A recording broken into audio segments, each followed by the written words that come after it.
Well, hello, Antelope Valley. It's Marva Greenleaf. We're going to go inside Lancaster Insurances.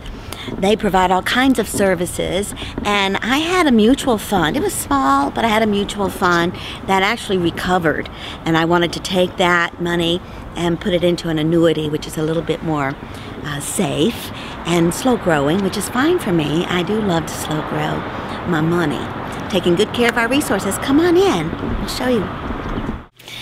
Well, here I am, Marva Greenleaf, iLife Today AV, Young Love After 50. I have been well taken care of all through the years with my insurance and investment needs with Bob Finberg, the owner of Lancaster Insurances.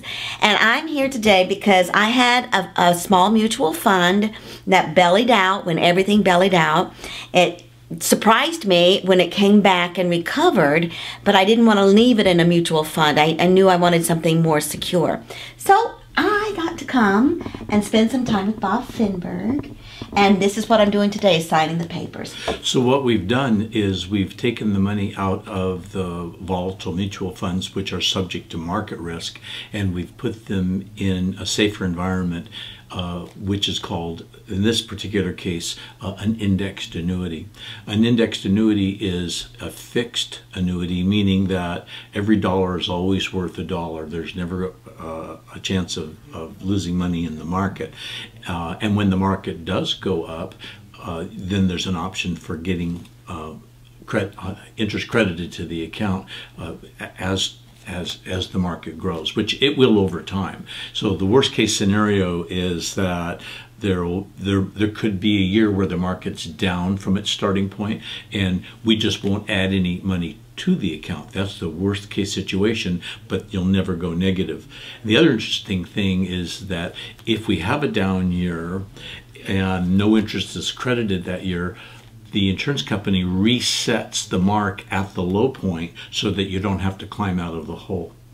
So if you started out at 1,000 points and it dropped to 900 points and they didn't make a credit to your account because it didn't grow, 12 months from now they would reset the mark at 900 so that you don't have to climb back up to the 1,000 and then climb beyond that in order to get interest credited to your account. It sounds forgiving. It's pretty forgiving, and like I say, your worst case scenario is that they won't add interest to the account, but they'll never take money away from the account. So that's a real good way of making sure that the money stays safe as we start getting, approaching retirement age. We don't want to have a big surprise like we did in 2008 and have the account drop rapidly, and then you go, well, now that money's not there. Plus, if you see volatility in the market, you're less likely to make contributions to it. And when you know that you can't lose money, you're more likely to make contributions to it. Thank you. That was very motivating for me and Jim, was that we can, as our resources become more abundant, because we're all about abundance and there's plenty to go around. And my share is simply my share, and my job is to be responsible for what is given to me.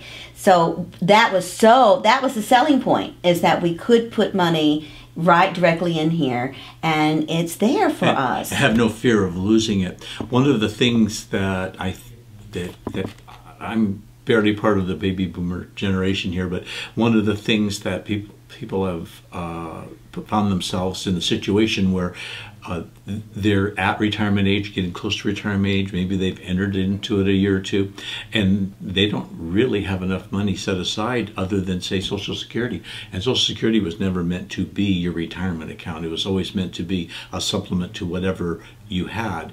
Well, pensions have gone away, and you're self-employed, just like I'm self-employed, and your husband's self-employed, and so there are no 401ks and there aren't any pension plans out there. It's whatever our personal savings it accumulates to that's going to help us retire, or at least live the same lifestyle that we have right now, as opposed to completely downsizing and changing everything that you do. I mean, you can do both. You can have life insurance and annuity. It's the land of and.